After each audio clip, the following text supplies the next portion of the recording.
عليكم ورحمة الله وبركاته. اسمي فردوس بنت مسعود بن بخاري. سأقرأ لكم ما تيسر من القرآن الكريم إن شاء الله.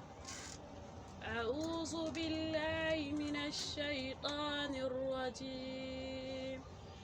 بسم الله الرحمن الرحيم. قالوا يا موسى إن فيها قوما جبارين وإنا لن ندخلها حتى يخرجوا منها فإن يخرجوا منها فإنا داخلون. قال رجلان من الذين يخافون أنعم الله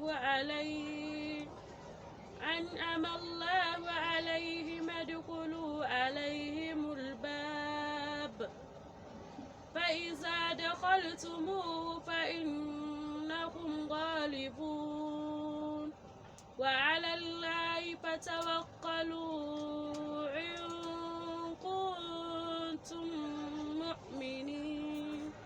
صدق الله العظيم.